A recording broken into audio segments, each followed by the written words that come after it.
Bueno, buenas tardes a todos. Siendo las 17:03 horas Argentina, mi nombre es Julián Cirones, soy médico anestesiólogo, soy miembro de LASRA Argentina. Y bueno, vamos a dar comienzo a este tercer y último encuentro de esta serie de webinar que hemos realizado junto a otras asociaciones miembro de lo que es LASRA Internacional. Hemos compartido encuentros con LASRA Honduras, lo mismo hemos hecho con LASRA Paraguay. Y bueno, y por último este webinar que lo realizaremos con LASRA, con miembros como Hamilton y Diana, miembros de lo que son LASRA Ecuador, los que son referentes en la región, y compartiremos nuevamente, con lo cual estamos muy agradecidos con Miguel Ángel Reina, nuestro compatriota que nos ha guiado, nos ha apoyado mucho en esta serie de encuentros, con un tema muy interesante que abordaremos hoy, que va a ser complicaciones en la anestesia espinal, con diferentes acontecimientos, los cuales son muy o relativamente frecuentes en nuestra práctica diaria, lo cual nos permite muchos interrogantes, dudas, por eso es fundamental que los podamos compartir en este webinar. Y todo este grupo de charlas, toda esta serie de charlas van a ser el punto inicial o el puntapié inicial para lo que va a ser el Congreso LASRA Latinoamérica 2024, que lo brindaremos en la ciudad de Rosario los días 23, 24 y 25 de mayo, bueno, del siguiente año, lo cual veremos un pequeño video introductorio y sin robar más tiempo seguiremos con este apasionante webinar. Espero que lo disfruten y estamos a su disposición.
Tengo un mensaje ahora que no se ha podido reproducir el video. ¿Puede ser?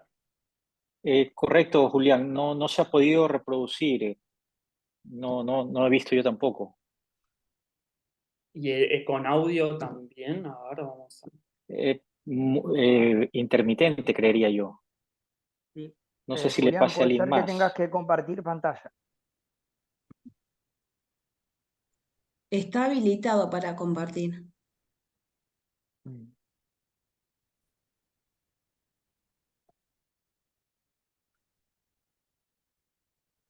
Bueno, vamos a dar, vamos a...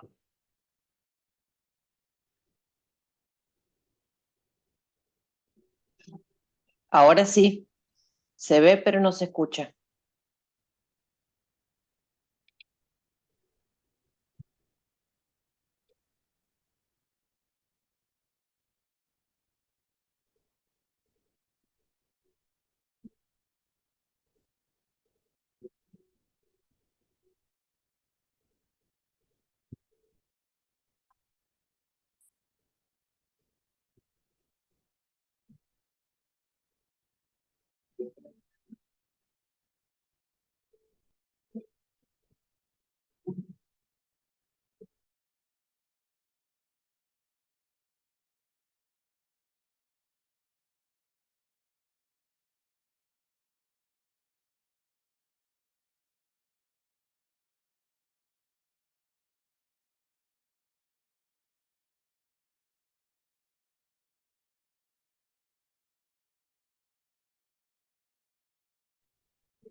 Bueno, creo que tenemos un pequeño problema con el audio del video.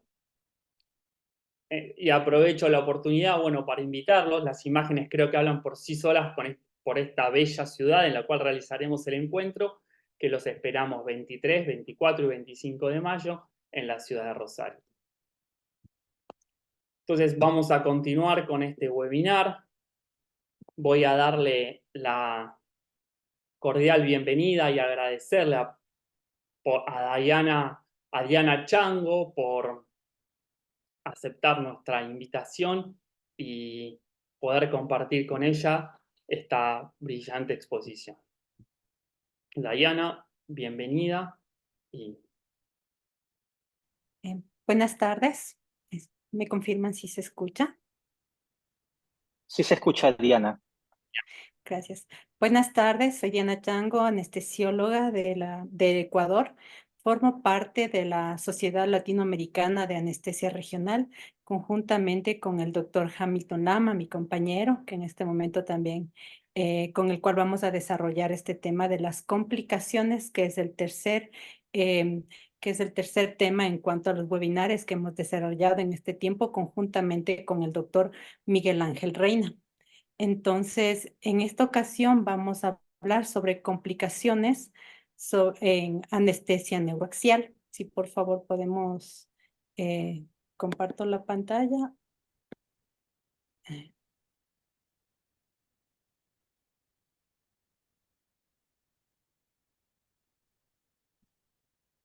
Ya. Perdón, si me permite.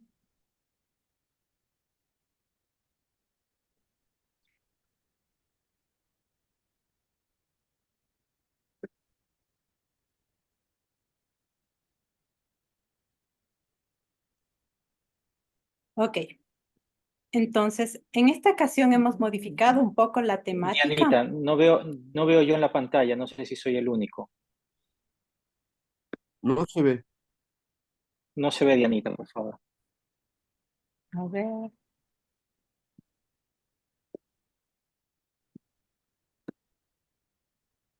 A ver, vamos a ver si podemos solucionar este. Está compartida la pantalla, podemos ver. No, Dianita, todavía no. A ver. No sé si por ahí podamos salir Oh. y, A ver, Diana, dejamos. como dice Sidonia, salir y volver a Julián, entrar. fíjate de compartir pantalla. Sí, Ahora. a ver, Ok, ahí, listo, Dianita. Ahora sí, listo. Ok. Diana. Perfecto. Ok, como les indicaba, en esta ocasión hemos invertido el curso del desarrollo del tema y vamos a empezar hablando con los casos clínicos en cuanto a complicaciones neurológicas de la anestesia regional, de la anestesia neuroaxial. ¿Ya? Sabemos que es importante en el actuar médico comunicar los avances científicos, los descubrimientos, las innovaciones, tanto en el diagnóstico como en el tratamiento de las patologías que están asociadas a nuestro actuar médico. Y esto nos lleva incluso a todos los médicos a evitar hablar sobre los errores o eventos adversos o complicaciones que se presentan en nuestras técnicas anestésicas. Y es por ello que a veces ni siquiera no hay un número real para evidenciar un tratamiento objetivo en cuanto a estas complicaciones. Por lo tanto, al ver que hay un sinnúmero de complicaciones a nivel neurofacial, hemos decidido con mi colega presentar 2 casos de nuestra localidad. Uno de los cuales se presenta con mucha frecuencia, ya que en nuestro actuar médico, al hablar de una de las complicaciones más frecuentes, que es la cefalea pospunción dural, sea esta advertida o inadvertida, a la cual todos los anestesiólogos estamos expuestos en alguna vez en nuestro actuar médico, nos presentamos como su principal efecto o complicación, que es la cefalea pospunción. En este caso voy a presentar a una paciente de 30 años de edad, quien presentó después de una analgesia epidural una cefalea pospunción que requirió un tratamiento que llega hasta complementar con todos los protocolos que requerimos para el manejo de esta paciente. Ella es una paciente que pesa 76 kilos, mide unos 64 centímetros con un índice de masa corporal de 28.6. Tiene sobrepeso, no refiere alergias, su grupo sanguíneo positivo y no tiene transfusiones. Entre los antecedentes patológicos personales es muy importante recalcar que ella nos indicó que se le diagnosticó de fibromialgia en el 2007 sin tratamiento actual y endometriosis. Como antecedentes quirúrgicos tiene una cirugía de cadera, una laparotomía por apendicitis y cesárea en 4 ocasiones. Los laboratorios se encontraban normales.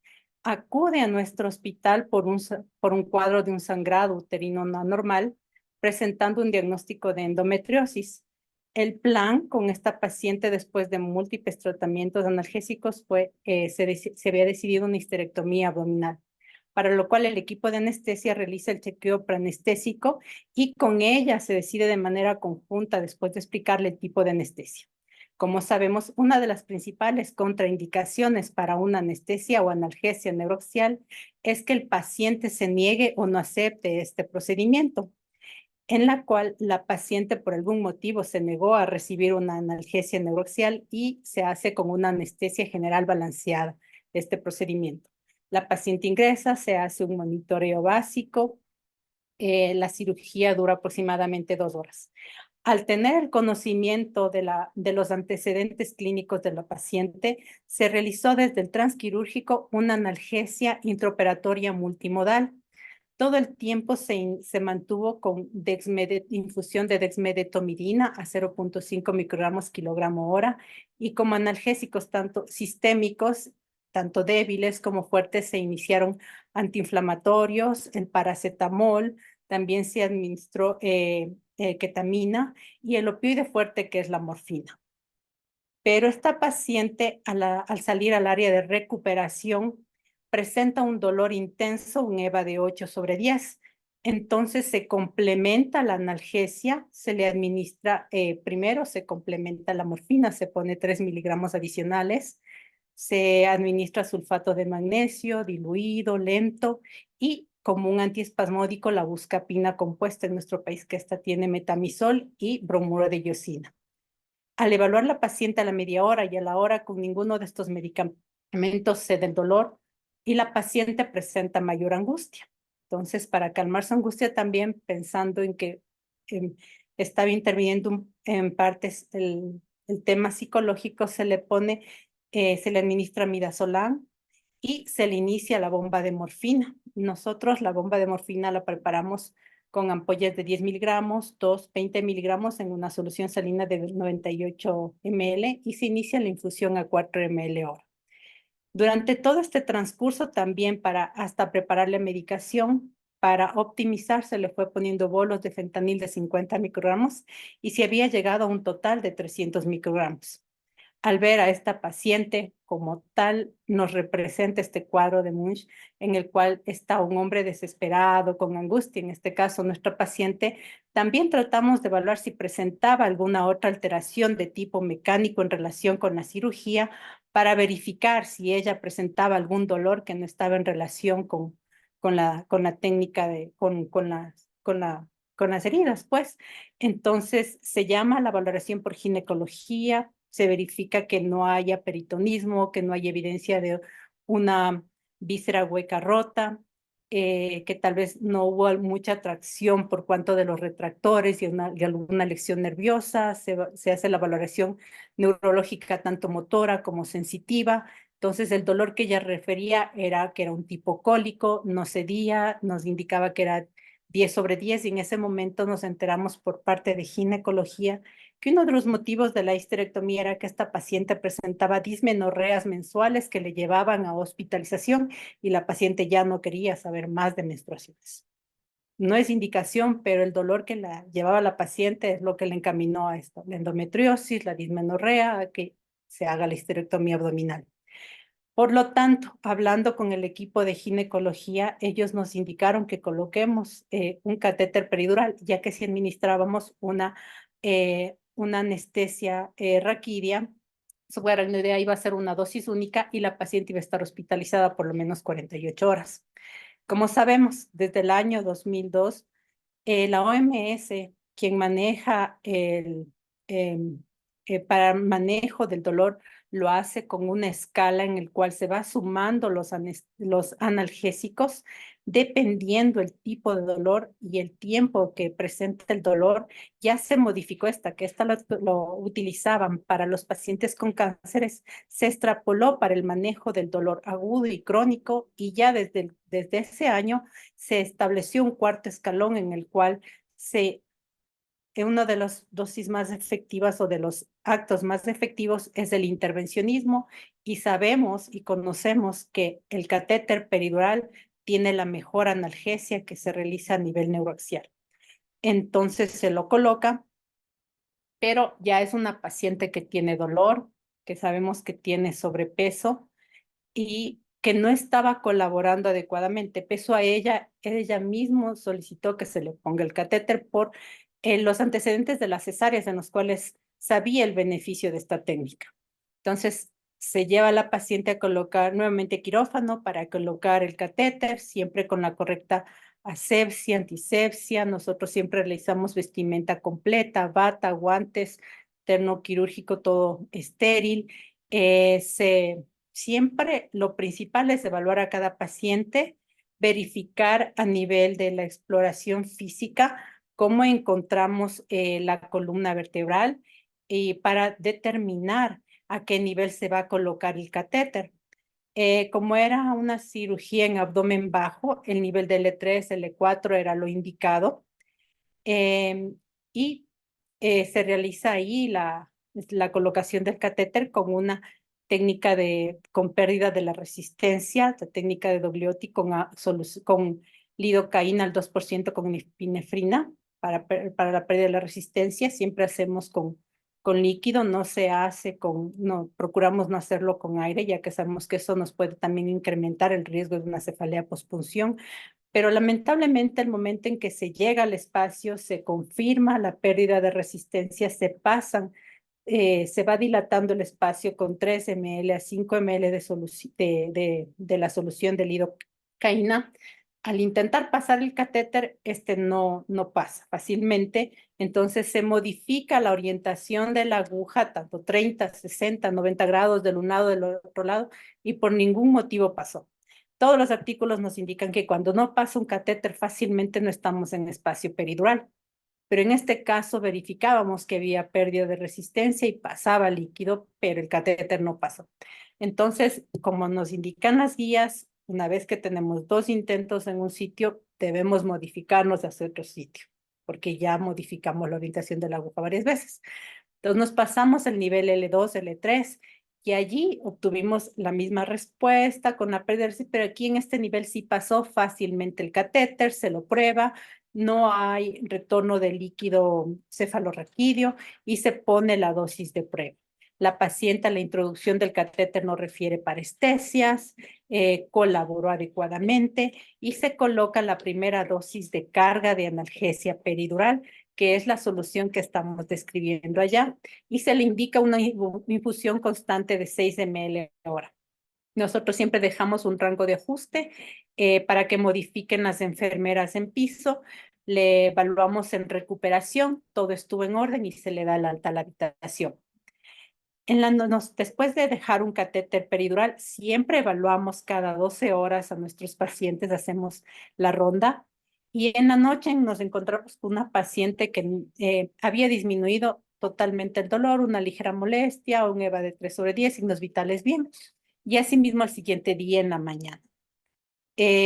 Continuábamos con el catéter peridural y la analgesia sistémica. Pero en horas de la tarde, la paciente, o sea, exactamente a las 24 horas de la punción lumbar, refiere una cefalea frontotemporal que empeora con la bipedestación sin otro síntoma acompañante. Esta cefalea tiene un grado de dolor de 3/10, por lo cual, con el antecedente que tuvimos de mucha manipulación, pensamos en que sí se podría presentar una cefalea por punción dural inadvertida. Pero en este caso, lo raro es que no tuvimos salida de líquido, pero en ese momento las características eran muy claras.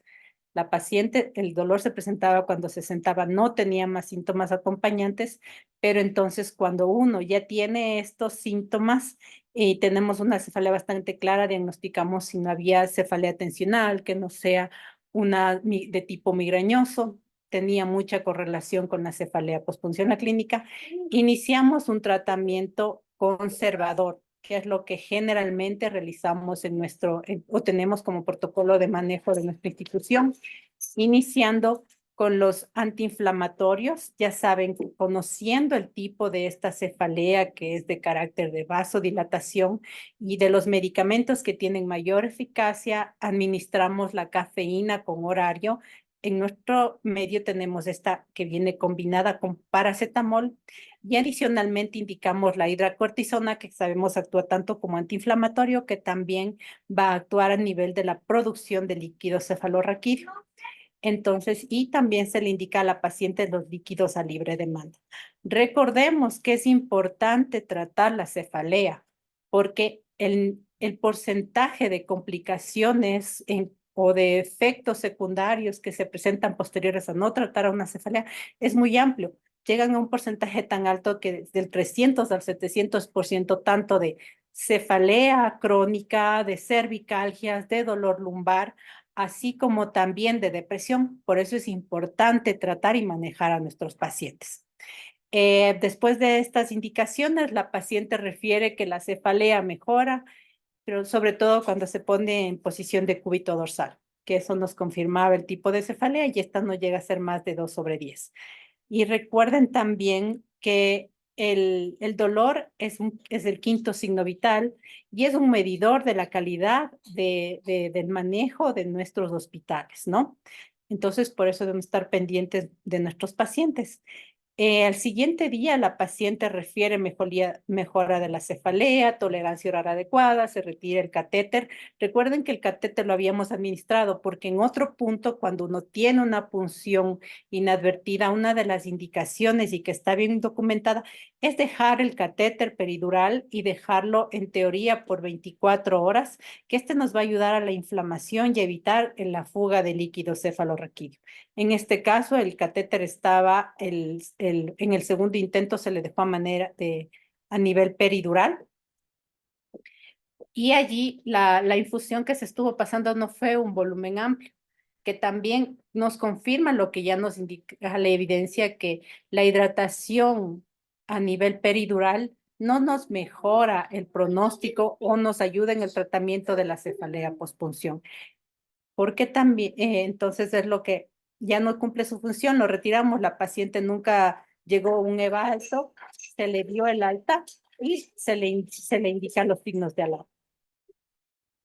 Al siguiente día, la paciente reingresa a nuestro hospital, acude por presentar el mismo tipo de cefalea, pero en este caso sí era intensa, llega a 10/10, al punto que no tolera ya 5 o 10 minutos sentada, apenas se sentaba, se mareaba, era continuo, se irradiaba a región cervical y se aliviaba apenas se la colocaba en decúbito dorsal. Se le administran los analgésicos intravenosos sistémicos y se inicia con procedimientos avanzados para el manejo de cefalea pospunción. En este caso, al no colaborar, no se le pudo realizar un bloqueo del occipital mayor, pero uno de los bloqueos que se puede realizar fácilmente, como podemos apreciar en la imagen, es el bloqueo del ganglio hispanopalatino, así totalmente con empapados los cotonetes con anestésico local, como cuando nos realizaban las pruebas de COVID, llegamos con el cotonete hasta el fondo de la fosa nasal para que se pueda absorber el anestésico local. Este se le realizó en 3 ocasiones sin tener ninguna respuesta. Entonces, era la indicación y era el tiempo en el que nosotros podemos realizar o llegamos al último punto de las técnicas intervencionistas para la cefalea pospunción, que es la colocación de un parche hemático. Para colocar el parche hemático, igual siempre nos preparamos 2 personas. En este caso, procuramos que incluso si nos puede apoyar la persona de mayor experiencia. Por fortuna tenemos una anestesióloga con una subespecialidad en anestesia obstétrica quien ha realizado el mayor número de casos para evitar y tener el riesgo de que nos volvamos a puncionar la dura madre. Y es ella quien nos apoyó en este caso e inclusive también ya nos apoyamos de las herramientas que tenemos como en el eco para lograr ver el sitio exacto donde vamos a puncionar, que la indicación es en el mismo lugar de la primera punción o un nivel más abajo donde se va a realizar. Mientras la otra persona que igual cambiada, vestida, está lista para sacar la sangre autóloga y administrar. Como dicen la mayoría de los artículos, se la administra en un volumen de 10 ml, como máximo 20 ml, o hasta cuando la paciente indica que tiene dolor lumbar. Siempre, pero para llegar a esta decisión, nosotros le informamos a la paciente de todos los eventos que también, porque sí, no es un procedimiento tan seguro y eficaz como se podría decir antes en la evidencia, porque sabemos que ya se han documentado, se han reportado casos graves de complicaciones por este parche, entre ellos en Inglaterra 2 casos de muerte por una trombosis venosa y el otro por una hemorragia subaracnoidea. Es así que se le debe informar al paciente de los riesgos que pueden presentarse y también firmar un nuevo consentimiento informado. Porque también sabemos que inclusive de todos los pacientes que se les hace el parche hemático, solamente funciona en el 70% de los casos y el restante van a requerir un segundo parche hemático. Entonces, por fortuna, en este caso se le puso el parche y el dolor se dio inmediatamente. Como se indica, la recomendación es que después del parche dejarlo al paciente en decúbito prono por 2 horas y la valoración durante las próximas 24 horas, que es al principio las 4 horas, viendo los signos, los síntomas, en la noche se la deja descansar, al siguiente día la evaluación y ya puede dársela de alta. La paciente nunca refirió molestias y presentó un alivio inmediato. Entonces, sí nos parecía medio raro este caso porque primero no tuvimos salida de líquido, nunca tuvo un dolor intenso todo el tiempo y cuando regresó es con el dolor intenso y por fortuna la aplicación del primer parche se dio. Entonces, este caso es documentado de nuestro hospital, pero como les indico, si nosotros no reportamos, no vamos a tener evidencia de cómo vamos a actuar en estos pacientes. Por fortuna, la incidencia tanto en una punción inadvertida no llega a ser del 1%, pero del 1% de estos pacientes que nos puncionamos, del 50 al 70 tienen cefalea pospunción, tenemos mucha evidencia y sabemos cómo manejarnos y debemos guiarnos en todos los protocolos, las guías médicas.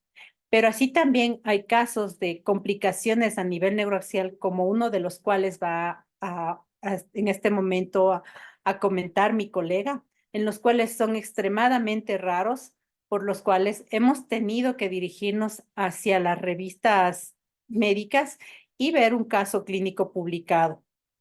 Entonces le doy el paso a mi colega, el doctor Hamilton Lama.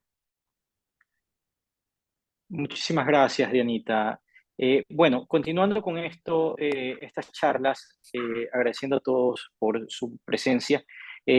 Bueno, tenemos este que es un síndrome de caudequina posterior a la administración por vía subaracnoidea de bupivacaína hiperbárica al 0,75%. Como dijo Dianita, este síndrome es una patología, esta patología es poco frecuente, sobre todo acá en nuestra área de anestesiología.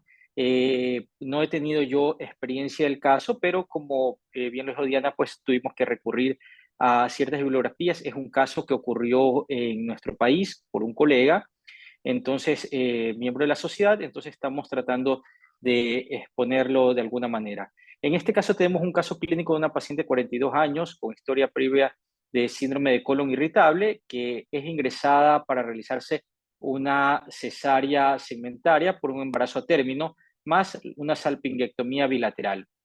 En este caso, la paciente se coloca en la posición sentada, en el área lumbar se realizó la antisexia con clorexina alcohólica, se produjo, se realiza con una introducción de una aguja espinal Kinch de 0,42 de 88 ml de 27, en la línea media de L4, L5. En el primer intento se obtuvo el líquido cefalorraquídeo claro, sin sangre, sin mayor tipo de complicación. No se refirió dolor ni parestesia por parte del paciente durante el procedimiento. Luego se administró 15 miligramos de bupivacaína hiperbárica al 0,75% más fentanilo 25 microgramos sin preservantes. Podemos verificar que a los 8 minutos se alcanzó el bloqueo sensitivo hasta el dermatoma T4 y motor completo de miembro inferior. Durante el transoperatorio se le administró una vía endovenosa en la cual se administró ketorolaco 30 miligramos, ondansetron 4 miligramos, paracetamol 1 gramo y oxitocina 9 unidades. La duración para el procedimiento, la duración de la anestesia fue de 1 hora 30 minutos y de la operación aproximadamente 1 hora con 5 minutos. Asimismo, los parámetros hemodinámicos se mantuvieron estables durante el perioperatorio. Bueno, luego la paciente en el postoperatorio presenta reversión completa del bloqueo, un bromage grado 1, y posterior es enviada a la unidad de recuperación en hospitalización.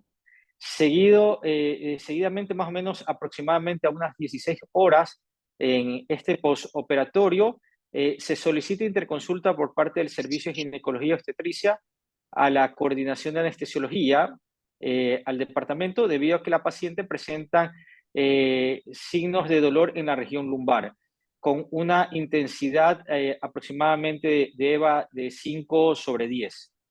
También una disminución de la función motora del miembro inferior, y los valores reportados en la evaluación fueron que del miembro inferior derecho 0/5 y del izquierdo 2/5.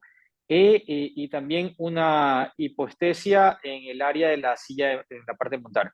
El reflejo rotuliano 0/4 bilateral y con una retención urinaria. Bueno, por lo cual se realiza el diagnóstico del síndrome, se inicia tratamiento farmacológico, en este caso con dexametasona, gabapentina y paracetamol. También se inició tratamiento fisiátrico, tanto activo como pasivo. Se ordena también realizar ciertos estudios. En este caso, una resonancia magnética de la columna lumbar, en la que en la médula espinal distal, las raíces que conforman la cola de caballo y el frenón terminal del calibre y la intensidad era de manera normal.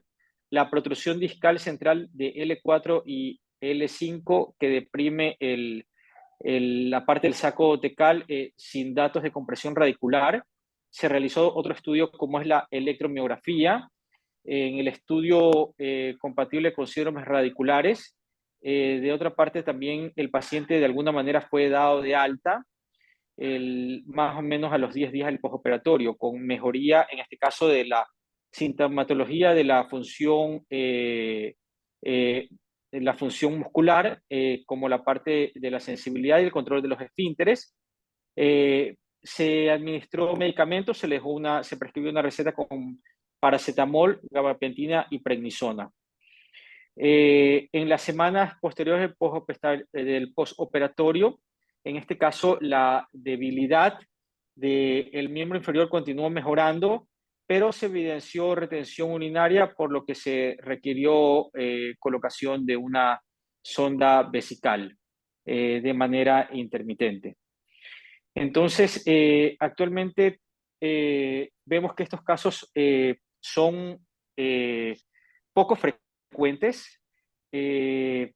Aquí, de alguna manera, pues tratamos de hacer algún tipo de discusión, tomar en cuenta que esta patología, aparte que no es frecuente, la administración por vía subaracnoidea, la bupivacaína, en el sentido, fue de alguna manera, tiene la bibliografía en la parte de estos pacientes obstétricos y está confinado a reporte de varios casos y una serie de casos, que es lo que podemos más o menos tener. Dianita, no sé si tenemos Sí. el siguiente. Ya. Entonces, estos son los dos Sí. casos que hemos tomado en cuenta como la cefalea, que es de Sí. lo más frecuente, y caudequina, que es lo que más raros que podríamos presentar. Allí tenemos el código QR para que descarguen el Sí. artículo donde se describió. Y a continuación que tenemos el apoyo y por lo cual nuestra gratitud al doctor Miguel Ángel Reina, quien nos va a describir desde la parte de la microanatomía cómo es que está estructurada nuestro raquis y dónde vamos a poder tener una visión más clara de por qué se producen estas complicaciones. Y también es así que cuando nosotros les vamos a explicar a nuestros pacientes qué tipo de anestesia les vamos a dar y les decimos a ellos, se les da una anestesia local, no, a veces ellos prefieren una importada, ¿no? Un poquito para amenizar la charla y darle paso a nuestro querido profesor, con el cual después de él vamos a despejar las dudas en estos casos. Vale, pues Julián. antes de comenzar el vídeo, me gustaría pues presentarme. Soy Miguel Ángel Reina, voy a compartir con ustedes. Se han presentado dos casos muy interesantes y la idea es que este vídeo va a mostrar hallazgos de laboratorio que pueden justificar lo que es la etiopatogenia, el origen de este tipo de complicaciones raras. Pues como hemos comentado internamente entre nosotros, pues es muy complicado transmitir, publicar acerca de las complicaciones, pues por todo la presión médico-legal que hay por detrás. Eso hace de que se infrapublique sobre estos temas. Entonces, vamos a ver el vídeo donde van a ver los hallazgos de laboratorio y a continuación vamos a hacer una correlación entre los hallazgos de laboratorio y los detalles de los dos casos clínicos que se han presentado.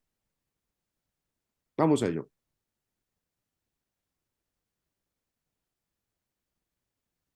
Cuando quiera reproducimos. El vídeo no tiene sonido.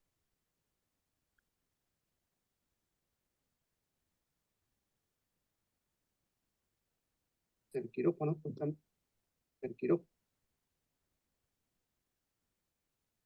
Buenos días desde Madrid. Soy Miguel Ángel Reina, un médico anestesiólogo con inquietudes por la investigación.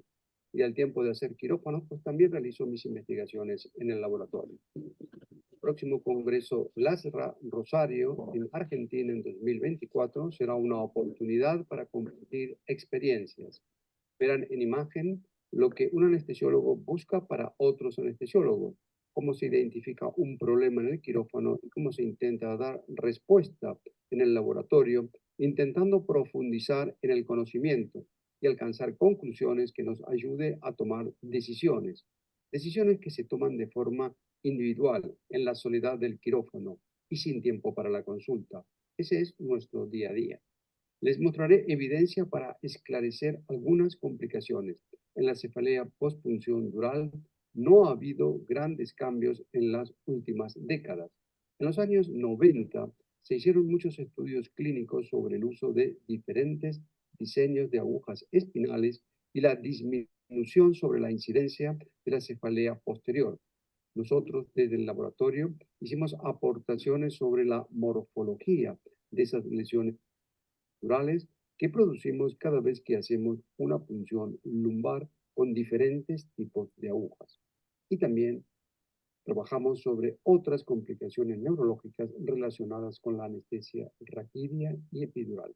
Esa evidencia probablemente modificará las conclusiones sobre conceptos clásicos defendidos hasta ahora. Aquí vemos un saco dural humano, debajo un papel milimetrado para que podáis hacer cálculos de dimensiones reales.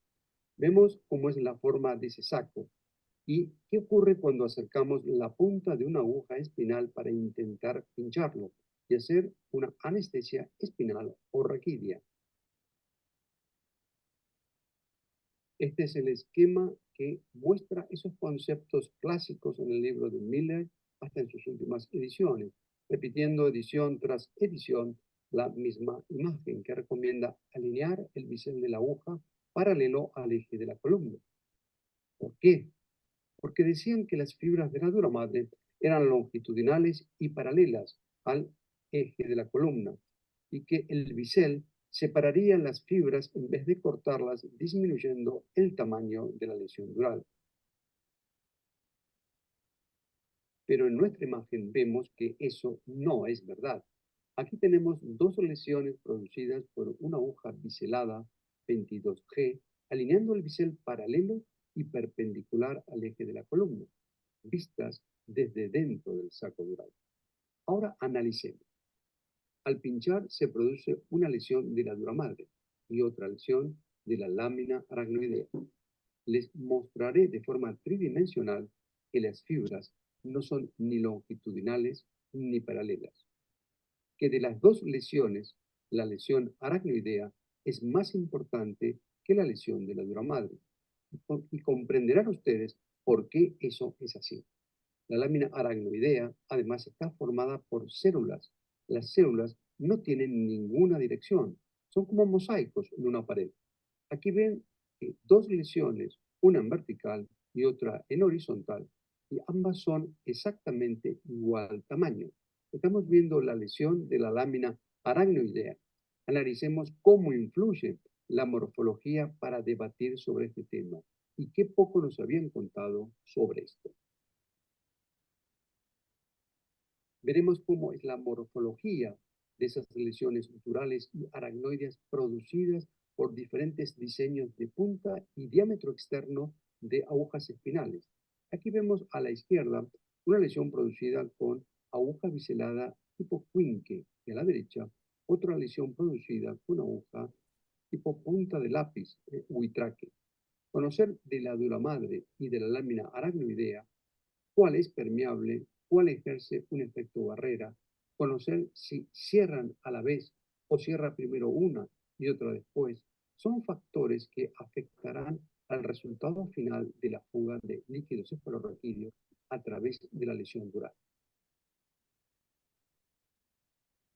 Pero también se puede producir una función no intencionada del saco dural haciendo una técnica epidural, con una alta incidencia de cefalea postpunción dural. ¿Cómo es este tipo de lesión? Porque hay una fuga tan grande de líquido cefalorraquídeo.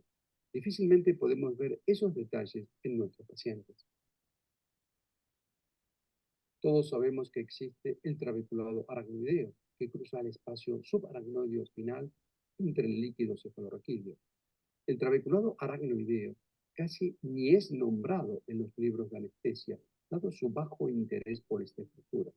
Pero le demostraremos qué importancia podría tener con graves complicaciones neurológicas relacionadas con la anestesia espinal. Hemos encontrado que el trabeculado aracnoideo limita compartimentos dentro del espacio subaracnoideo, dejando pequeñas cantidades de líquido cefalorraquídeo dentro de esos compartimentos. Produce fundas a la médula espinal y a las raíces nerviosas de la cauda equina, que aquí vemos en azul. Las agujas podrían introducirse de forma no intencionada dentro de estas fundas, y el efecto neurotóxico de los anestésicos locales, que no han tenido la posibilidad de diluirse en toda la masa de líquido cefalorraquídeo, podría dar complicaciones neurológicas muy severas que juntos revisaremos. A partir de este conocimiento, lo importante es discutir qué medidas podríamos tomar para evitar estas devastadoras complicaciones neurológicas. ¿Conocen ustedes en detalle cómo son las raíces nerviosas de la caudequina? Tendremos la oportunidad de juntos ver en detalle su estructura, los axones que tienen por dentro, el destino final de los anestésicos locales que nosotros inyectamos. Este es nuestro objetivo final, los axones. En este caso, vemos de forma tridimensional axones mielinizados. Algunos podrán pensar que por debajo del cono medular solo hay líquido cefalorraquídeo y unas delgadas raíces nerviosas de la caudequina, donde podemos hacer punciones lumbares sin producir ninguna complicación, sin dañar nada. Muy a mi pesar les diré que eso no es así. Y aquí vemos un corte completo de todas las raíces nerviosas de la caudequina. Miren el diferente tamaño de esas raíces nerviosas, su ubicación, la cantidad de raíces nerviosas que hay. ¿Creen ustedes que es muy difícil pinchar de forma no intencionada una de estas raíces nerviosas? Hablaremos sobre esto. ¿Qué pasa cuando pinchamos una raíz nerviosa? Probablemente el paciente experimente una parestesia. ¿Qué significa tener una parestesia después de ver esta imagen? Piensan que es algo totalmente inocuo y sin repercusión para ese paciente. Pocas veces encontramos apuntado en una gráfica de anestesia cuántas parestesias hubo y a dónde se radió el efecto en ese paciente. Desde una visión clínica y, por supuesto, sin conocer estas imágenes, podría pensarse que las parestesias tienen poca importancia. De hecho, muy pocas veces se apuntan en la historia clínica. Bueno, estos y muchos otros hallazgos serán mostrados en imágenes para que ustedes vean lo que siempre imaginaron y nunca tuvieron oportunidad de ver. En el próximo Congreso, LASRA en Rosario, Argentina, 2024. Les esperaremos a todos, ya que será una excelente oportunidad para conocernos y compartir experiencias. Hasta siempre desde Madrid.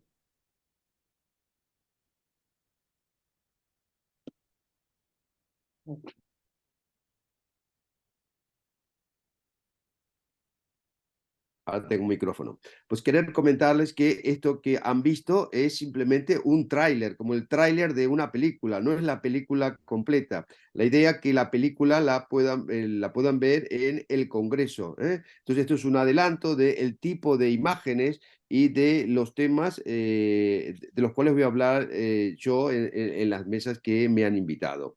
Nada más que eso. Pero igualmente hablaremos ahora junto con los delegados de Ecuador sobre los aspectos morfológicos y clínicos, aunque los hablaremos con mucho más detalle en el Congreso. Doy paso a los doctores. Bueno, listo. Con esto podemos apreciar que en parte de la charla del doctor Reina, que creo que es uno de los artículos que más nos manejamos, que usted lo presentó en el 2000, en cuanto a para la incidencia de la cefalea pospunción, uno de los factores de riesgo es el tipo de aguja que utilizamos. Y ya quedó muy documentado desde su clara explicación y ahora con fotografías de microscopía electrónica, que cómo está la dura madre, que no son como nosotros siempre nos referíamos en el Miller, que son láminas paralelas, y sino cómo están enrolladas estas láminas de la dura madre, todas las capas que envuelven. Por lo tanto, siempre desde ese punto ya se empezó a emplear, o al menos en los protocolos institucionales, en base a la evidencia, que son las revisiones sistemáticas que ustedes presentan, documentamos que para tener una mejor técnica y evitar este tipo de complicaciones es emplear la aguja tipo punta de lápiz, con lo cual en teoría o fisiopatológicamente se complementaría indicando que hay una mayor inflamación Y así también esta sería la respuesta a los últimos artículos que indican en el manejo ya en cuanto a la cefalea cuando es inadvertida y hacemos una punción de la dura con una aguja Tuoji para técnica peridural, en donde se indica dejar el catéter peridural cuando uno se perfora, que es lo que genera también la inflamación, por lo cual el cierre más temprano de este orificio y se permite el menor escape de líquido, y ya lo confirmamos ahora con usted desde cómo ha desarrollado sus estudios. Bueno, pues dado que esto han sido muy pocas imágenes, comentarte un poquito más en detalle.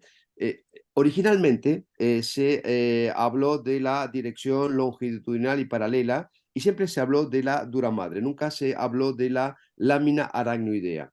El espesor, nosotros lo que pinchamos es el saco dural. El saco dural, el espesor completo del saco dural. Y eso tiene un 90% externo, que es dura madre, pero tiene un 10% interno, que es la lámina aracnoidea, lo que recubre por dentro todo ese saco dural, lo que lo impermeabiliza.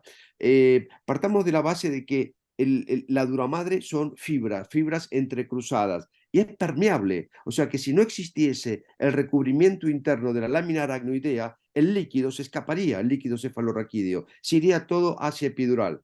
Lo que lo retiene es justamente esa lámina de células. Entonces, cuando nosotros hacemos una punción del saco dural, tenemos dos tipos de lesiones: la lesión del saco de la dura madre y la lesión de esas células de la lámina aracnoidea. Es una lesión que está coalineada, una a continuación de la otra. Decirte que en cuanto a las agujas, del tema de separar fibras, primero, bueno, no podemos hablar de separar fibras porque están totalmente enrevesadas entre sí, totalmente en random, ¿no? O sea, desalineadas. Pero lo que ocurre además es que hay una relación de tamaños. Estas fibras miden 0,1 micrón, 0,1 micrón, y una aguja 25G mide medio milímetro, que esos son 500 micrones. La relación de tamaños que hay entre la punta de la aguja y esas fibras es de 5.000 veces. Es más o menos el equivalente, así con un obelisco, como hay en algunos países, pues en Buenos Aires hay un obelisco, ¿no? Muy alto, intentáramos perforar la media de seda de una mujer e intentar separar las fibras que forman esa media de seda de la mujer con el obelisco. La relación de tamaños hace que eso sea imposible. La punta va a entrar siempre rompiendo. No hay posibilidad de separar nada. Pero eso ocurre tanto con la aguja biselada como con la aguja punta de lápiz. Cuando nos ofrecieron la punta de lápiz, que la evidencia clínica dice que tenemos menos cefaleas, nos vendieron la idea de que separaba las fibras, porque justamente era como una punta cónica, que no cortaba, sino que separaba fibras. Eso también no es real, por la relación de tamaño que te acabo de explicar. Entra rompiendo. La diferencia es que la aguja biselada, justamente como tiene mucho filo, hace un corte limpio, hace muy poco efecto tienda. El momento que se apoya la punta sobre el saco dural, ya comienza a cortar. O sea que empuja muy poco el saco dural antes de perforarlo. Sin embargo, la aguja punta de lápiz, que es cónica, que no tiene filo, pues va a empezar a hacer un efecto tienda, va a empezar a empujar ese saco dural hasta que llegue a una distensión máxima de ese tejido y termine perforándolo. Por eso, lo que produce es una rotura de todos los bordes. Mientras que la aguja biselada tiene un corte limpio de esa lesión, la aguja punta del lápiz produce un corte totalmente roto, esfacelado. Los bordes no son limpios, son totalmente rotos, porque son la consecuencia de una máxima distensión hasta lograr la rotura. Esa rotura de los bordes de la aguja punta de lápiz, pues va a hacer que se produzca un cuadro inflamatorio local. El cuadro inflamatorio que tú hacías referencia. Es por eso, por la rotura de esos bordes, que hay vasos también en el espesor de la dura madre. Entonces, todo eso va a permitir que células inflamatorias migren, y entonces se inicie toda la cascada de la inflamación y el proceso de reparación. a partir de esa inflamación. Entonces, ese sería un proceso posterior que contribuiría a un cierre más rápido respecto a la aguja biselada. Pero, en definitiva, cuando nosotros pinchamos con una u otra, biselada o punta de lápiz, si la punción se produce al primer intento, si no chocamos contra hueso, si se produce al primer intento, pues lo que vamos a lograr es una aguja, un orificio de diferente formato, de diferente forma, pero el área no tiene diferencias estadísticamente significativas. El área de rotura que dejan es más o menos parecido. Eso sí, pinchamos al primer intento. Esto cambia si pinchamos contra hueso. Y lo más frecuente, y sobre todo donde hay anestesiólogos en formación, es de que se choque contra el hueso 1, 2, 3 veces, hasta que modificando el ángulo de entrada, pues ya logran entrar y sale el líquido cefalorraquídeo. ¿Cuál es el comportamiento de estas dos agujas? La aguja biselada, al chocar contra hueso, dependiendo de la fuerza y del ángulo que choca contra el hueso, se deforma, se dobla y queda como un anzuelo de pesca. La punta se dobla totalmente. A diferencia, la aguja punta de lápiz tiene muchísima resistencia mecánica y cuando choca contra el hueso no se dobla, sigue manteniendo su diseño original. Entonces, después de chocar contra hueso varias veces, vamos a hacer el mismo tipo de orificio con la aguja punta de lápiz. Sin embargo, con una aguja biselada, vamos a hacer una lesión muchísimo más grande porque va a rasgar, va a lastimar cuando entra y va a lastimar cuando sale.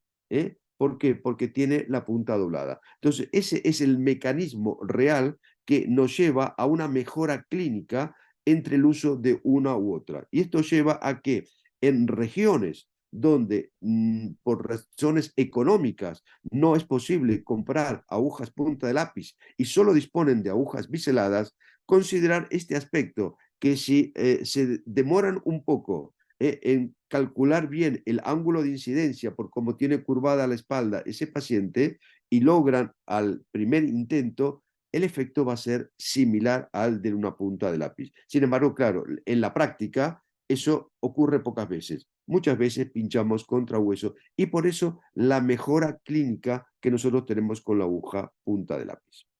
Otro aspecto que te quiero, pasó un poco desapercibido. El segundo caso clínico fue una complicación de un síndrome de caudequina, que pues daba esa afectación de esfínteres y toda esa radiculopatía que se extendía en todas las raíces lumbares, que duró un tiempo. Nosotros en el tráiler que presenté no hice referencia específico a que era un síndrome de caudequina, pero eso de que mostraba de que las raíces están enfundadas, o sea, de que todo el trabeculado aracnoideo no es que pasa por ahí sin más, sino de que aporta fundas, como si fuesen mangas de camisa, a cada una de las raíces, o sea, todas las raíces están enfundadas con un poquito de líquido cefalorraquídeo por dentro y la mayor parte del líquido cefalorraquídeo por fuera de esas fundas. Cuando nosotros tenemos una parestesia, cuando nosotros acercamos mucho la punta de la aguja a la raíz, es posible que el orificio de la aguja quede cabalgando en parte dentro del compartimento de esa funda y en fuera de esa funda. ¿Qué ocurre? La cantidad de anestésico local que entra dentro de la funda no tiene capacidad de diluirse. Cuando nosotros ponemos una dosis, 15 miligramos, 10 miligramos, pues la cantidad que nosotros decidamos como dosis, esa dosis se va a diluir varias veces dentro del líquido cefalorraquídeo. ¿Cuántas veces? Aproximadamente unas 20 veces. Para dar un ejemplo rápido, si nosotros usamos lidocaína al 2%, la lidocaína que nosotros ponemos al 2% en la dosis correcta, la inyectamos dentro del líquido cefalorraquídeo, en contacto con la raíz no está al 2%, va a estar a 20 veces menos, al 0,1%. ¿Por qué? Porque se diluyó en la masa de líquido cefalorraquídeo. Sin embargo, el anestésico local que entró dentro de la funda que les acabo de mostrar, al no poder diluirse, queda a concentraciones más altas. concentraciones que son imprevisibles. Y eso va a ser de que esas raíces en particular pues van a estar afectadas por el efecto neurotóxico de esa cantidad de anestésico local. Y eso podría justificar un cuadro de caudequina, pues como han mostrado en la presentación del caso clínico. Os dejo seguir entrando en la parte clínica.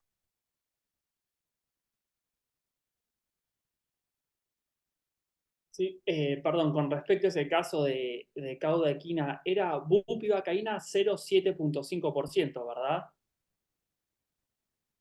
Correcto. Y justo en nuestro país, en Argentina, no es normal esa concentración. No la utilizamos, no tenemos la concentración, las ampollas. En otros lugares sí se utiliza esa concentración. Entonces nosotros porque no contamos con bupivacaína, es más, se estudió en residencia, pero luego. Acontece que en nuestro país hay periodos de escasez de medicación. Y Bien. hubo una temporada en la cual no venía bupivacaína al 0.5 de ninguna marca, y principalmente la que tenemos acá es la Rox. Entonces, la opción que tuvimos fue la levobupivacaína al 0.75%, y probablemente esa fue la temporada en la que empleó nuestro colega el medicamento. Generalmente, algo estaba leyendo de una pregunta, pues tienen varias preguntas, ¿no? Las que básicamente puedo indicarles que sabemos que para una cesárea se emplean las dosis mínimas, la dosis efectiva, y como máximo se llegan a dar 10 miligramos de bupivacaína 0.5%. En los hospitales públicos, voy a seguir viendo algunas cosas de aquí de las preguntas que indica el doctor Walter Quintana. En los hospitales públicos y privados, que generalmente la mayoría son hospitales docentes, se entiende que se permite al residente realizar la anestesia espinal, siempre y cuando está con la vigilancia de un médico tratante. ¿Qué más nos indicaba? Las agujas, que como ahora ya nos vuelve a reconfirmar nuestro estimado doctor Reina, procuramos tal cual, en la medida de lo posible, utilizar las agujas punta de lápiz de menor diámetro. Igual, solo una temporada tuvimos las 29 Gauss, pero la mayor parte del tiempo disponemos de las 27 Gauss. Pero generalmente cuando hay escasez de insumos en los hospitales públicos, tenemos las agujas 25 Quinky o 25 Sprott, pero ahí empleamos la aguja que tengamos, ¿no? No tenemos opción. En cuanto a algo más de las preguntas que nos indicaba. En cuanto a esto de los efectos eventos adversos, porque es la forma en que se los debe enunciar desde la parte legal, no como complicaciones, sino para no tener implicaciones, porque ahí engloba todo lo que escribe errores y heterogéneas. En cuanto a estos eventos adversos, generalmente no tenemos casos documentados de denuncias, más bien se ha llegado a un acuerdo, se ha trabajado en equipo, por eso sí se le da una adecuada información al paciente, pero siempre hay un equipo de ética médica y de manejo legal en cada institución, quienes son los que encaminan al manejo de estos casos. En cuanto a que nos dice al final otra pregunta, que si hacen relleno vascular habitualmente antes de las cesáreas con volúmenes mayores a 1000 a 1500 como protocolo. Sí, generalmente sabemos que uno de los principales efectos adversos que se presentan sobre todo en las pacientes con cesárea, que es la hipotensión, que también es una de las complicaciones de la anestesia neuraxial, lo que nosotros ahora recién procuramos protocolizar, porque generalmente somos hospitales que tenemos mucha concordancia, es que se procura hidratar adecuadamente a la paciente antes de realizar la anestesia neuraxial, darle la cocarga, y también que tengamos a manera de profilaxis y como tratamiento ya preparada la noradrenalina, que sabemos que es el mejor vasopresor que actualmente la evidencia nos indica para el manejo de la hipotensión. Porque como sabemos, si tenemos una hipotensión marcada y con esto se puede llevar un bloqueo extenso del plexo simpático, nos podemos llevar a otra de las complicaciones, que puede ser un infarto de médula, una isquemia de médula, que por fortuna no hemos tenido esos casos no documentados, pero se reportan en la literatura. Entonces, en cuanto a lo que le puedo contestar a estas preguntas y complementando a lo que nos indicaban en cuanto al síndrome de Caudequina.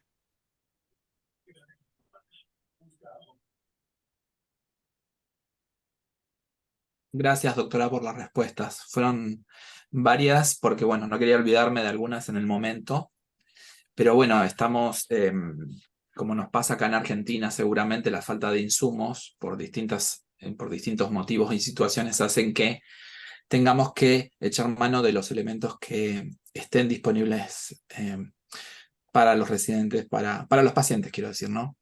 Y sí, nosotros también tenemos residentes y estamos pegaditos a ellos en cuanto a la formación en los bloqueos raquídeos. No he tenido en más de 12 años en el hospital situaciones de cefalea postpunción con cualquier tipo de aguja.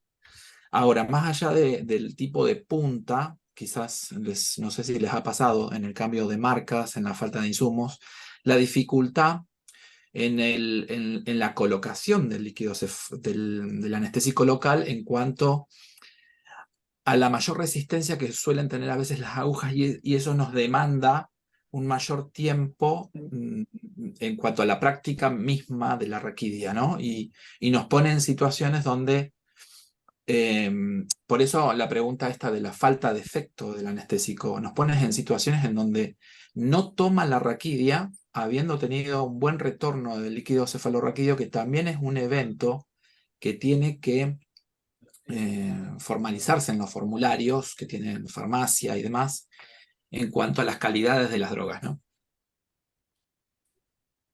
Bueno, Eso, aprovecho para hacer unas puntualizaciones siempre desde la morfología, que es un aspecto que está más alejado de los quirófanos, ¿no? O sea, nosotros en los quirófanos nos manejamos de forma percutánea con los pacientes a partir de una serie de conocimientos que hemos adquirido y, bueno, esperamos unos resultados. Entonces, pues, comentar dos cosas.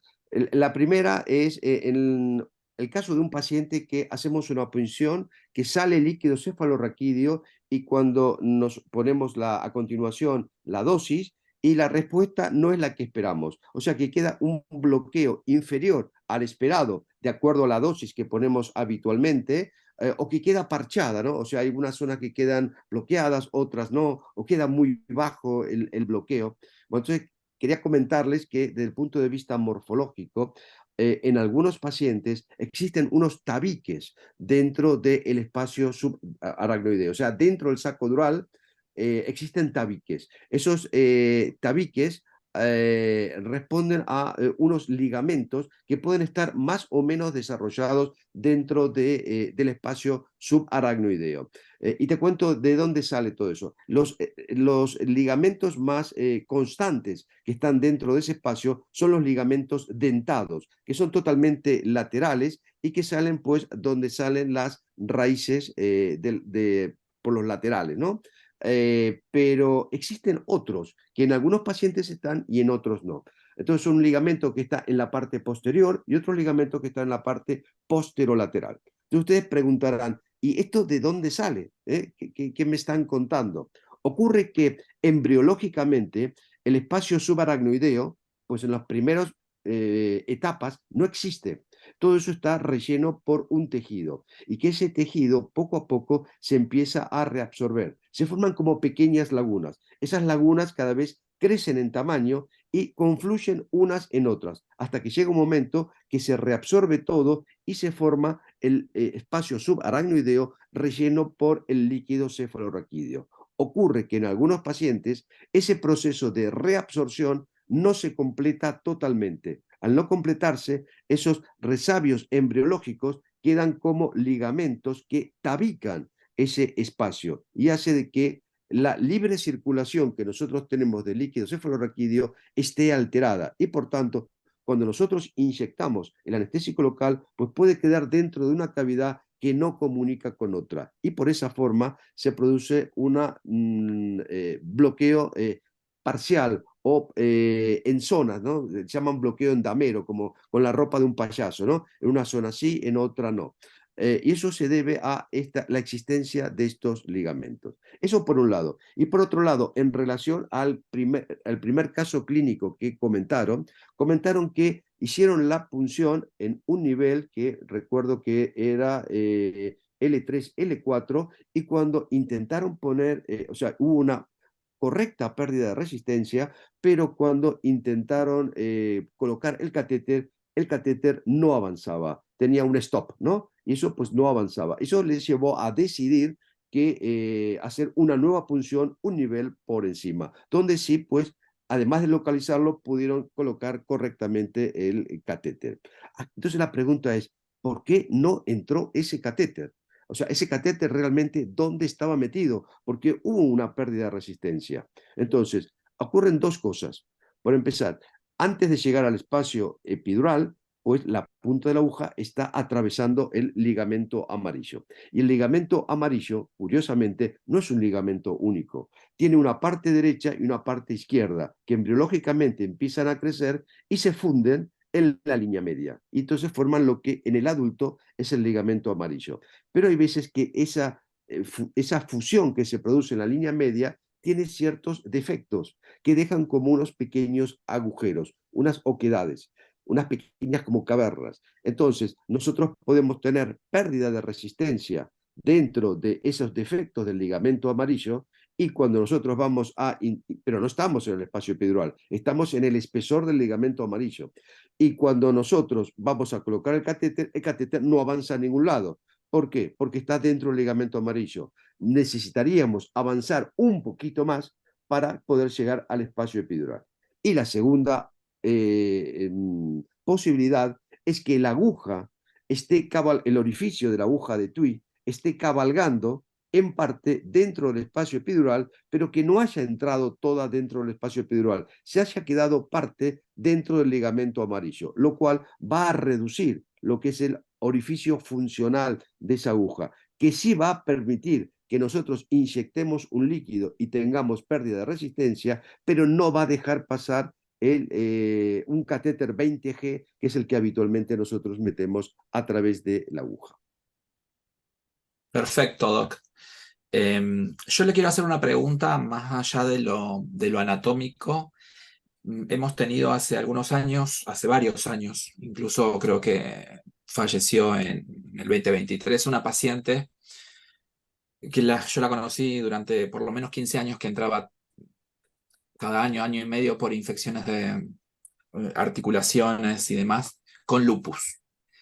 Pregunta, ¿hay desde el punto de vista farmacológico en el organismo algún tipo de proteína que bloquee, si se quiere, el anestésico local y no le genere su acción, no bloquee su acción? Bupivacaína isobárica, hiperbárica, que hemos tenido en algunas oportunidades con esta paciente en cuestión. Alguna vez los residentes y los médicos hemos buscado si la alfa-fetoproteína o algo por el estilo generaba en estos pacientes con enfermedades autoinmunes algo de ello. Y nos quedó siempre la duda de haber tenido una paciente con síndrome de Cushingoide por los corticoides, etc. Una paciente joven con un avance del lupus fulminante que terminó, bueno, en una decisión familiar del buen morir. Y nos quedó siempre la duda de esta cuestión, más allá de lo anatómico que se entiende y de estos vericuetos anatómicos que puede generar que la bupi no llegue a su lugar de acción. Realmente ¿No? es apasionante la pregunta que haces, porque se ve de forma muy esporádica que eso puede ocurrir, pero nosotros no hemos estudiado nada en esa línea y yo personalmente leyendo artículos no encontré nada concreto que justifique ese resultado. Pero bueno, es una nueva ventana para investigar. Bueno, gracias. Ujú. Miguel Ángel, acá una consulta para hacer que justo habías traído a colación. La utilización de lidocaína al 1 o al 2%, porque en mi lugar de trabajo, por ejemplo, es algo anecdótico. Utilizarla, lo han comentado colegas más grandes que nosotros, y la verdad que nosotros los más jóvenes, que ya no somos jóvenes, por así decirlo, no lo empleamos para nada. Muchas veces es una opción muy tentadora, porque también va de la mano a mi segunda pregunta. ¿Vos considerás es una técnica segura utilizarla para procedimientos cortos, como aquellos procedimientos que son de cirugía proctológica, por ejemplo, llamamos hemorroides, son esas cirugías que son cirugías del día, que necesitas que el paciente se retire? ¿Qué considerás con respecto a la utilización de lidocaína subaracnoidea para esos procedimientos en cuestión? Bueno, te cuento mi experiencia y a nivel de laboratorio. Cuando tú te refieres a tus mayores, Sí, no entiendo que... somos ya No, no somos ninguno es mayor. Sí, no, pero me refiero a que ellos sí la usaban sin problema. Eso es lo que me sin quiere decir. pero Sí, sin sí, problema. eso es totalmente correcto. Durante mi época más joven, yo usé durante muchos años lidocaína, pero no porque era un intrépido, sino porque todos en esa época usaban lidocaína y generalmente era al 2% y no había ningún tipo de problema. Y muchos años antes se venía usando sin ningún tipo de problema. Si hubiese habido problemas, no fueron documentados ni publicados, con lo cual nosotros no nos enteramos. ¿Qué ocurrió con la lidocaína? La lidocaína a partir de los años 90 y 90, 91, 92, empezaron a aparecer muchos casos de síndromes de caudequina en los años 90. Y a partir del año 92, pues se agregaron casos de síndromes de irritación radicular transitoria, también asociados con la lidocaína. ¿Qué ocurre? ¿Y a qué llevó dejar de usar la lidocaína? Que todos estos casos eran la mayoría artículos publicados de hospitales americanos.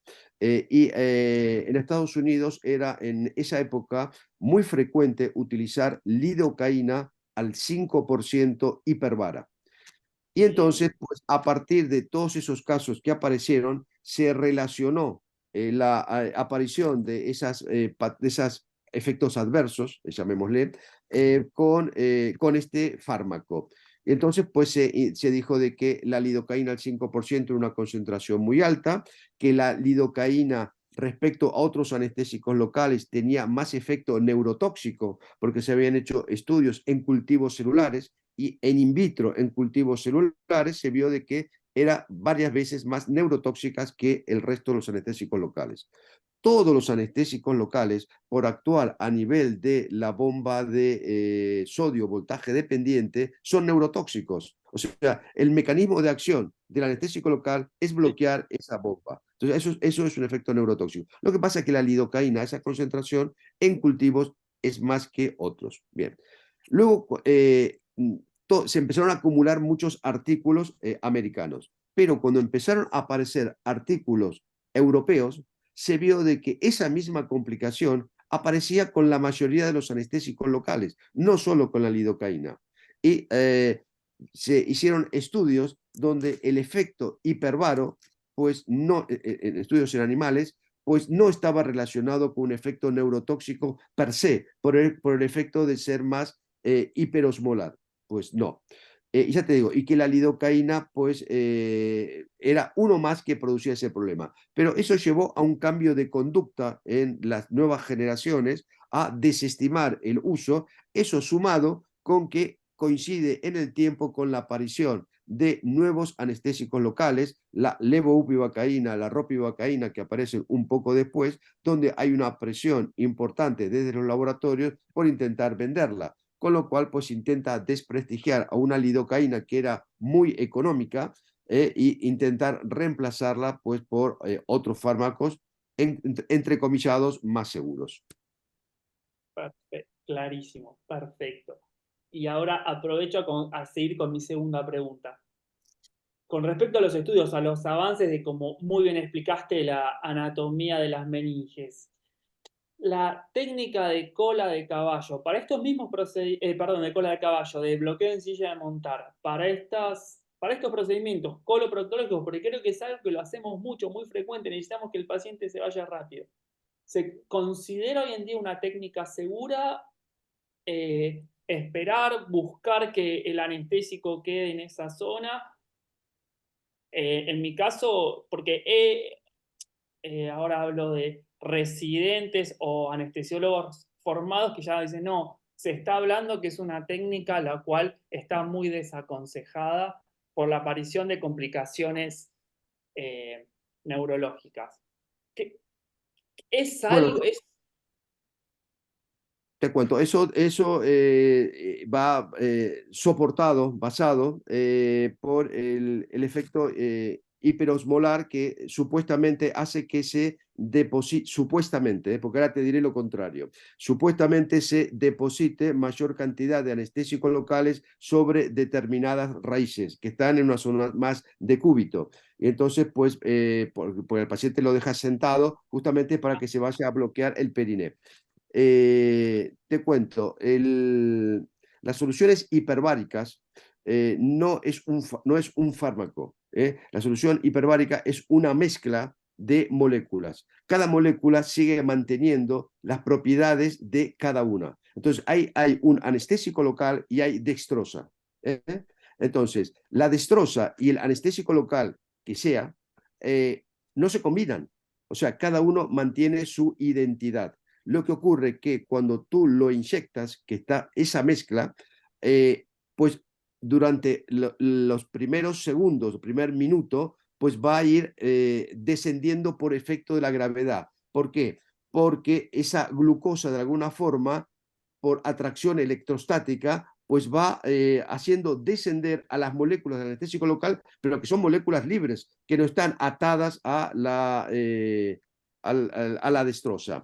Y a partir del momento que tú metes el anestésico local, las moléculas de agua que están en el líquido cefalorraquídeo se comienzan a reacomodar y cada vez más la destroza, que estaba perfectamente muy próxima al anestésico local, pues empieza a separar, con lo cual deja de tener el... Entonces, lo que se va a depositar abajo de todo va a ser la destroza, una concentración altísima de destroza y cada vez una concentración más baja de anestésico local. Por eso el efecto ese de poner al paciente sentado, eso es durante los primeros minutos. O sea, tú imagínate, cuando nosotros hacemos una hiperbara y entonces decimos, pues vamos a modificar la posición de Trendelenburg del paciente para lograr exactamente lo contrario. O sea, un bloqueo que se me queda abajo, pues subirlo un poco más. Para eso estoy usando una hiperbara. Entonces, ¿qué hago? Pongo el paciente en Trendelenburg, o sea, le bajo la cabeza respecto al cuerpo. ¿Para qué?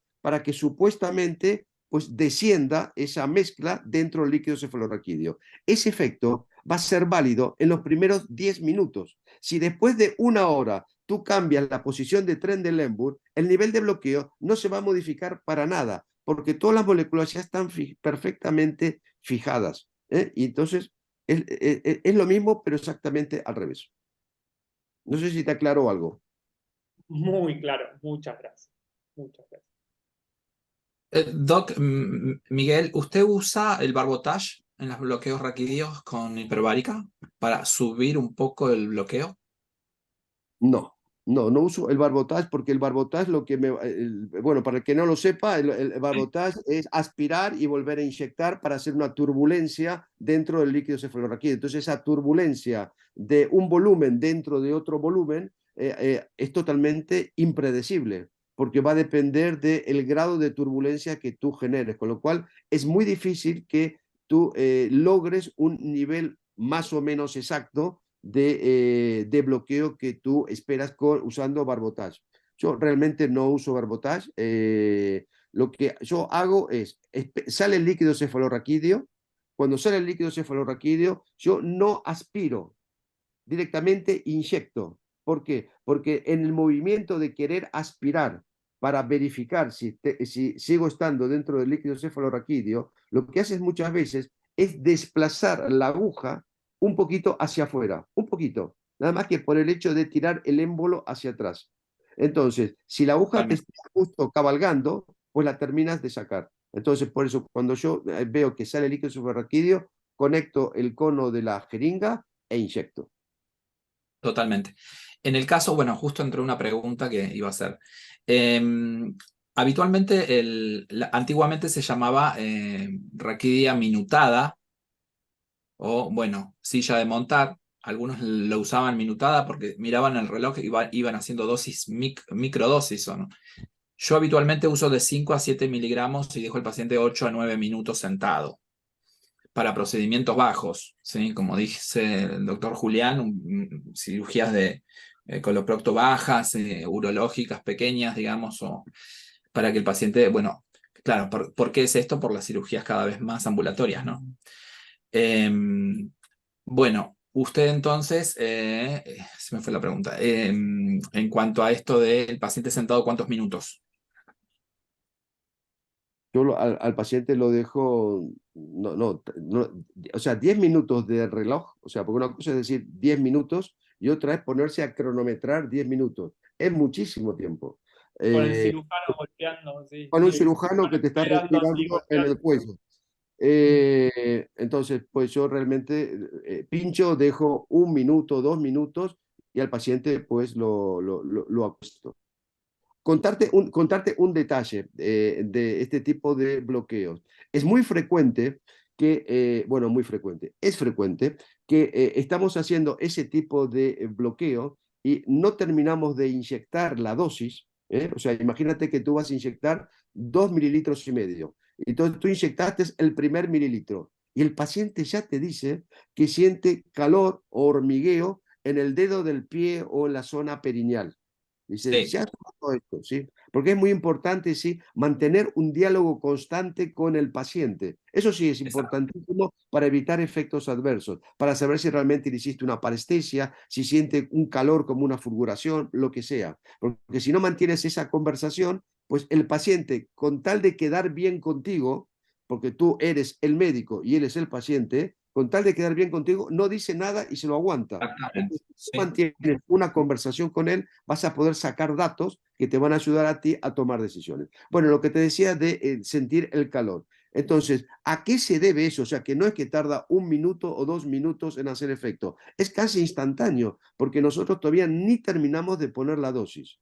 Pues ocurre que en un grupo de pacientes, la pía madre, que es la que recubre por toda la superficie de la médula, del cono y de la médula, tiene unas perforaciones naturales.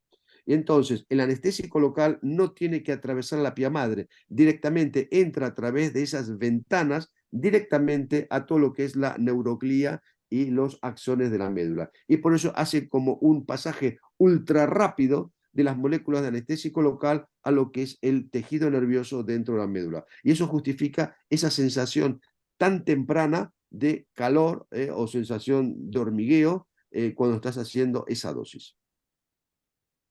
Perfecto, muchas gracias.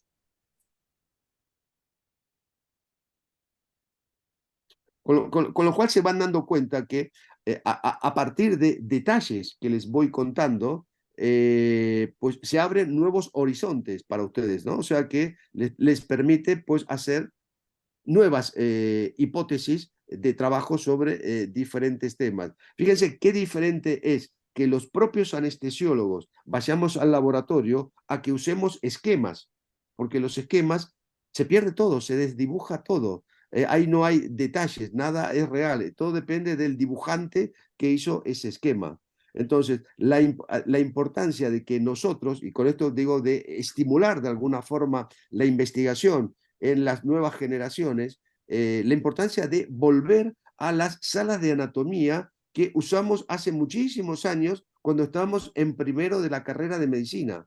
Entonces, donde nosotros estamos preocupados por rendir un examen o saber dónde estaba ubicado el húmero, pero todas las misceláneas de ese momento son las cosas que ahora necesitamos como algo muy importante, pero en ese momento eran misceláneas sin ninguna importancia. Entonces, de ahí la importancia de establecer lazos nuevamente de buenas relaciones con los departamentos de anatomía y con los diferentes departamentos de la facultad donde nosotros hicimos la carrera, pues para poder desde un enfoque de los propios anestesiólogos buscar cosas que nos interesan a nosotros, porque un mismo tema abordado por traumatólogos, neurocirujanos, anestesiólogos, es completamente diferente. O sea, una misma zona topográfica, los intereses son completamente diferentes. Para uno es algo importante, para otro es una miscelánea sin ninguna importancia. Entonces, hay muchos detalles que pueden pasar por manos de investigadores que se dedican a otro tema, pero que ni los consideran. Y para nosotros pueden ser fundamentales. Entonces, de ahí de intentar motivar a la gente para que poco a poco vuelva a sus raíces y pueda complementar y además es muy estimulante, ¿no? O sea, es muy estimulante cuando tú encuentras algo que te llama la atención, ¿no? Que te cambia todo el día a día de tu quirófano. No, totalmente de acuerdo, porque justamente en los detalles está el tema de la anestesia. Si nosotros enseñamos a los residentes que las drogas anestésicas, los anestésicos locales, son mucho más sensibles en una paciente embarazada por una cuestión hormonal, fisiológica, entonces tratamos de no usar dosis altas. Lo mismo pasa con dosis o volúmenes altos en un bloqueo plexual cuando uno los está viendo con un ecógrafo y no con un neuroestimulador. Entonces, desde el punto de vista, como usted refiere, anatómico, estamos viendo que la anatomía habla de 2 milímetros. ¿Para qué le voy a poner 20 mililitros de una solución? Entonces, en los detalles está la anestesia justamente para disminuir los efectos o eventos adversos, porque detrás de ello hay también una maquinaria legal, más allá de la maquinaria de venta de fármacos, también una maquinaria legal detrás de los anestesiólogos. ¿Por qué? Bueno, porque nuestro trabajo se encarga de los detalles, ¿no? Y de situaciones muy puntuales para que el paciente no tenga dolor. Entonces, por ahí mis preguntas en la primera, que eran muchas, todas juntas, tenían que ver con eso, con las dosis en un bloqueo para una cesárea, con la concentración de una droga para una cesárea, porque nosotros pregonamos quizás otra formación en los residentes que tiene que ver con disminuir la polifarmacia en algunas cuestiones. Yo durante varios años hice cesáreas con bupisola sin fentanilo, y cuando se los nombras a esto a los colegas o a algún otro lugar, pero ¿cómo no le pusiste fentanilo? Que la analgesia es importante. Sí, bueno, pero yo a las pacientes que les hice bupisola, hiperbárica o isobárica, no requirieron fentanilo. Sí, en cirugías que por ahí son más de otro orden, con más injerencia quirúrgica y demás. Entonces, en los detalles sí hay que estar y tenemos que estar cada vez más. Obviamente en la formación, ¿no? Muchas gracias. Claro. No, y la ecografía en general como herramienta nos ha aportado más que lo que da como primer objetivo, ¿no? Que es contribuir a poder hacer todos los bloqueos. Y es el estímulo que produce para poder conocer la anatomía. Porque antes nosotros, por referencia externa, íbamos directamente a localizar por dónde pasaba un nervio y inyectábamos en esa zona. Y luego, por neuroestimulación, pues afinábamos la proximidad del punto de la aguja pues, a ese nervio. Ahora la ecografía nos permite ver todos los tejidos vecinos, cómo se comporta ese volumen de líquido, nosotros vemos como donuts, pues cómo se comporta ese líquido, hacia dónde se va, si entonces podemos revisar los volúmenes, como tú comentabas recién, evitar grandes volúmenes si son innecesarios. Si son necesarios, pues correcto, pero si son innecesarios, pues ¿para qué? O sea, solo vas a ganar adversos. Bueno, pues la ecografía, pues ha contribuido mucho, además desde el punto de vista docente. Una pregunta, en los diferentes países de Sudamérica, la ecografía está extendida, y cuando digo extendida es que disponen en la mayoría de los hospitales públicos de equipos de ecografía, o es algo anecdótico. Ahora cada vez más, Doc. Cada vez más en los últimos años han aparecido ecógrafos en los hospitales, más allá de la situación de la pandemia que los incrementó también. ¿Pero eso se ve en todos los países o solo en algunos? Sí, igual en Ecuador, en la última década es donde se empezó a implementar el ecógrafo en quirófano. Ujú. En Argentina estamos trabajando en ello, la asociación, bueno, la Federación Argentina está tratando de distribuir ecógrafos, sobre todo en hospitales escuela, en hospitales públicos donde quizá antes el acceso era más limitado o más complicado. Bueno, estamos trabajando arduamente, justo la Argentina, la Federación, la Asociación, todos estamos trabajando con la difusión y bueno, esperamos que seguir en este camino. Porque está muy bien que las propias federaciones y asociaciones de anestesia de cada país, de alguna forma, pues dé apoyo, porque muchas veces cuando dependen de los gobiernos centrales, pues el gobierno pues tiene otras prioridades que seguramente no son los ecógrafos. Entonces, pues las Bueno, entidades tuvimos la propias... suerte, sí, de que la federación tomó nota de eso, por así decirlo, y bueno, con un gran esfuerzo tratamos en lo posible de poder distribuirlo. Nos falta mucho trabajo, parezco un político hablando, pero bueno, estamos en eso. Se está tratando de que, sobre todo donde hay alto flujo de residentes y todo, son lugares donde es fundamental y se ve, yo noto cómo los residentes ya vienen con una habilidad increíble, ya cuando uno va a los cursos, ya nota que antes lo que era, y fue en pocos años, cómo tienen una habilidad, un conocimiento, las redes, la posibilidad, en serio, no es poder compartir esto con vos, Miguel Ángel, tus conocimientos, todo esto estimula muchísimo, creo que a todos los participantes que estamos acá nos estimula mucho, bueno, a seguir aprendiendo, la posibilidad de lo que está haciendo LASRA a nivel regional, a nivel global, bueno, es parte de eso, es el camino que estamos tratando de seguir. No, me parece muy bien, ¿no? De que la ARRA como institución pues ayude a distribuir el conocimiento y que ese conocimiento sea parejo y equitativo pues en las diferentes regiones, ¿no? Que no sea privativo de un lugar, sino que eso se extienda abiertamente pues para beneficio de todos, porque en realidad los que se benefician son los pacientes, que son los últimos. Totalmente. Pero hay que darle, Y hay que darle, adaptarnos a la región. claro. Estamos de acuerdo que adaptarnos a nuestro lugar de trabajo, a nuestras posibilidades, como cuando se habla de técnicas, de drogas, de cuidados y todo eso, bueno, es lo que es nuestro trabajo, tratar de... No, no, y justamente esa continua adaptación pues hace que podamos conocer técnicas que son muy regionales, ¿no? Que las hacen en determinados lugares para suplir la falta de otros elementos. Y bueno, pues todo eso es aprendizaje para todos. Y curiosamente, hay técnicas que funcionan muy bien en un lugar y cuando se intentan extrapolar a otro hospital no funcionan para nada. ¿Por qué? Porque el medio es completamente diferente, los cirujanos tienen otra forma de actuar, el soporte de enfermería es diferente y hace de que las cosas no funcionen. O sea, por ejemplo, un catéter en una planta, un catéter epidural para la analgesia posoperatoria, eso puede funcionar muy bien en determinados hospitales y en otros es imposible, porque la posibilidad de efectos adversos es tan alta porque no hay una enfermería capacitada para manejar eso. O sea, se da el caso de que han metido antibióticos por el catéter epidural pensando que era una vía central. Entonces, pues como eso, pues cantidad de cosas. Entonces, por eso las cosas no son extrapolables hasta que todo el conjunto se adapte a esa nueva idea. Totalmente de acuerdo. Bueno, pues nada, me alegro mucho de compartir con ustedes. Estoy muy agradecido al grupo de Ecuador pues, por haberme invitado también a compartir estos casos con ustedes y desde ya pues a los organizadores de LARRA que están manejando todo esto para que pues en un futuro podamos vernos en el Congreso 2024.